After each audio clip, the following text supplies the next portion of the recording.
Assalamualaikum warahmatullahi wabarakatuh. Perkenalkan, nama saya Heri Handoko, NRP 8010726. Di sini saya akan mencoba menjelaskan tentang periodical service PC small untuk minor, di mana maintenance schedule chartnya adalah untuk 250 hour dan 500 hour. Untuk lebih jelasnya, ikutin video ini sampai habis ya. Sebelum memulai pekerjaan, pastikan JSA sudah dibuat dan disosialisasi kepada tim.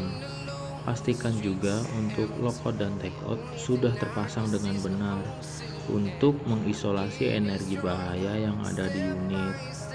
Pastikan juga unit di posisi yang level ya teman-teman.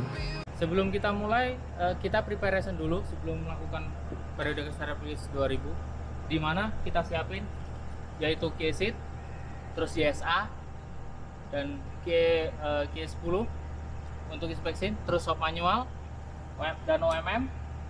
Terus ini tool pendukungnya, di sini ada push-pull scale. Terus untuk pengecekan undercarriage kita membutuhkan alat-alat dari P2U. Terus yang terakhir adalah alat kita, nyawa kita, toolbox. Pada pengecekan area baterai yang perlu kita perhatikan adalah yang pertama, kondisi fan plug atau tutupnya itu dalam keadaan bersih dan tidak buntu.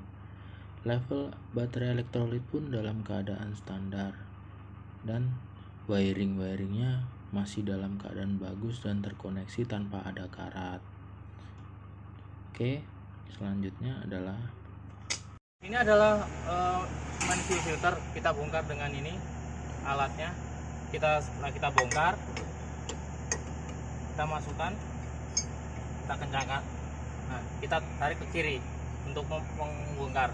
Setelah terbongkar, maka di sini akan ada, kita bersihkan housingnya supaya tidak ada kotoran dan kita mengetahui identifikasi jika terjadi kerusakan. Setelah itu kita lakukan pemasangan pada filter. Pada main filter kita pasang. Sebelum pasang jangan lupa olesin oli. Sisanya setelah itu kita lakukan pengencangan dengan tangan dulu. Habis itu tambahkan 3/4 putaran dari filter tersebut untuk mengencangkan dengan tool ini. langkah selanjutnya adalah pelepasan oil engine filter ya teman-teman, di sebelah kanan unit. Langsung saja dilakukan pembongkaran. Setelah dibongkar jangan lupa dilakukan inspeksi bersihannya, atau ada kotoran atau ada keretakan kerusakan yang lain. Setelah itu lakukan pengencangan. Jangan lupa ya, oli engine-nya diisi di filternya. Pengencangannya seperti biasa, ditambahin dari kencang normal ditambahin 3/4 putaran. Pada langkah selanjutnya adalah penggantian preview filter ya teman-teman. Jangan lupa untuk menutup kerannya fuel sebelum melakukan penggantian. Nah, di situ di fuel filter ada tandanya 3/4. Jadi untuk meminimalisir kesalahan saat pengencangan. Jangan lupa juga di priming ya. Selanjutnya adalah untuk pembersihan water separator. Di situ ada lock nut di atas itu untuk pengendoran dan pengencangannya. Nah, oke. Kebetulan di unit ini dilengkapi dengan rakor ya teman-teman. Di situ ada elemen yang harus diganti saat dilakukan servis ya. Pada langkah ini adalah langkah untuk pengecekan level oli engine ya teman-teman.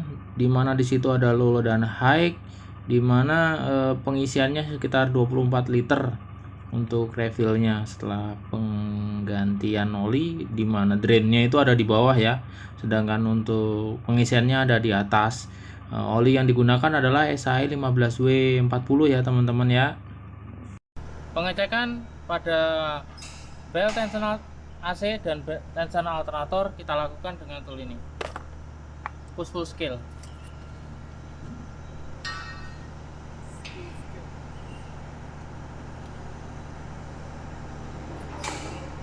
Dimana poinnya adalah di sini ada ini, kita letakkan di push-pull, baru kita lakukan dorong. Di sini akan terbaca. Selanjutnya adalah pengecekan untuk klem-klem intake maupun turbo ataupun klem coolant yang ada di atas engine semuanya ya, koneksinya semuanya dicek, dan sekalian juga untuk dilakukan inspeksi di coolantnya apakah ada kekurangan pada cooling sistemnya atau enggak. Untuk langkah selanjutnya adalah pengecekan air cleaner ya teman-teman. Di situ ada inner dan outer air cleaner, dan pembersihannya itu sekitar maksimum adalah 5 kali ya teman-teman, karena saat sudah ke-6 berarti inner dan outer harus diganti. Oke. Nah, di bawahnya itu ada evakuator valve di mana kita harus lakukan pengecekan, dan nah seperti yang kita lihat kondisinya kotor sekali. Itu harus dilepas, dicuci sekalian sama covernya ya teman-teman, untuk dikeringkan, habis itu dipasang kembali. Pembersihan air cleaner dari dalam keluar ya teman-teman, pressernya sekitar 7 kilo ya, menyeluruh dari atas bawah. Oke. Lakukan pengecekan untuk level oli machinery ya, di situ untuk tempat pengisiannya, dan di sini ada untuk pengecekannya. Pastikan posisinya di ring antara low dan high. Di situ ada tanda L dan H. Untuk pengecekan final drive, pastikan track kondisi level ya, ada seperti di gambar sebelah kiri. Jika ada kurang maka dilakukan penambahan. Pengecekan selanjutnya adalah pengecekan undercarriage ya teman-teman, di mana ada 2 metode, yaitu manual dan menggunakan tool. Jika menggunakan tool yaitu untuk mengetahui ketebalan, contohnya seperti video ini adalah menggunakan tool ultrasonic ya.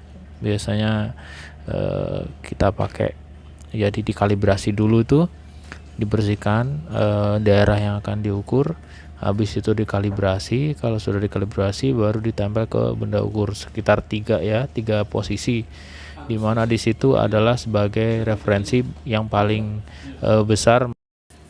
Pengecekan pada idler digunakan metode manual, yaitu menggunakan tool seperti di video. Setelah tinggi idler kita dapat, maka posisi panjang dari alat ukur tersebut kita ukur menggunakan mistar, dan data tersebut akan kita masukkan ke dalam database. Pengecekan pada carry roller dilakukan dengan ultrasonic bisa, dengan manual bisa. Di sini menggunakan ultrasonic ya. Nah, di situ kita ketahuin 3 posisi tetap. Selanjutnya diukur pada track linknya. Track linknya diukur juga berapa kedalamannya, dimasukkan ke dalam data jika sudah. Selanjutnya dalamnya yang bersentuhan, pin bushingnya yaitu yang bersentuhan dengan sprocket, nanti itu kita lakukan pengukuran juga 3 titik juga ya teman-teman.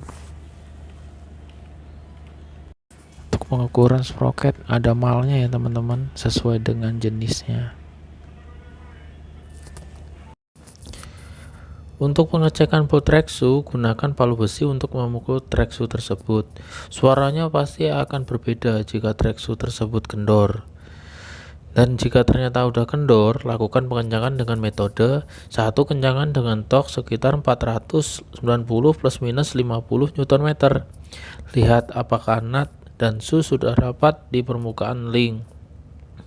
Setelah itu, jika sudah rapat, tambahkan 120 derajat. Ikuti urutan pengencangan seperti gambar yang ada di atas ya. Selanjutnya adalah untuk pengecekan track tension ya teman-teman. Caranya yaitu running engine di low idle, terus gerakan unit, taruh di posisi unit itu di posisi yang level tracknya. Terus taruh bar lurus itu di atas track seperti di gambar, yaitu dari idler nomor 1 sampai ke carrier roller nomor 2. Nah, selanjutnya ukur maksimum defleksi antara permukaan track dan bawah dari bar. Standarnya 10 sampai 30 mili. Ternyata jika kurang posisi kode A tersebut, lakukan adjustment. Cara adjustment ada beberapa kritikal ya dan bahayanya. yaitu yang seperti saya tunjukkan di plug nomor 1 sangat berbahaya karena terdapat internal pressure. Jadi jangan pernah kendorkan lebih dari 1 putaran. Itu adalah tujuannya untuk rilis jika grease-nya terlalu penuh. Dan yang kedua, jangan pernah ya melihat terlalu dekat karena saat pengendoran itu grease bisa muncrat kena mata atau muka. Untuk cara adjustmentnya yaitu 1. Pompa grease di fitting nomor 2 dengan grease gun. Terus untuk mengecek tension sudah benar atau tidak, gerakan unit perlahan sekitar 7 sampai 8 meter ke arah depan ya. Terus lakukan pengecekan lagi. Jika belum benar, langsung adjust lagi. Jika dimensi S sudah tidak ada celah lagi, berarti pin dan bushing sudah aus. Jadi harus dilakukan penggantian atau pengecekan lebih lanjut. Untuk langkah selanjutnya adalah proses greasing ya teman-teman, dimana di situ di OMM udah dijelaskan pin-pin untuk dilakukan greasing, bisa secara manual atau bisa menggunakan dengan yang otomatis, yaitu menggunakan angin lewat loop truck. Sekian video dari saya, ada kurang lebihnya saya mohon maaf. Terima kasih untuk menonton video saya kali ini. Saya tutup. Assalamualaikum warahmatullahi wabarakatuh. Semangat pagi, kita bisa luar biasa.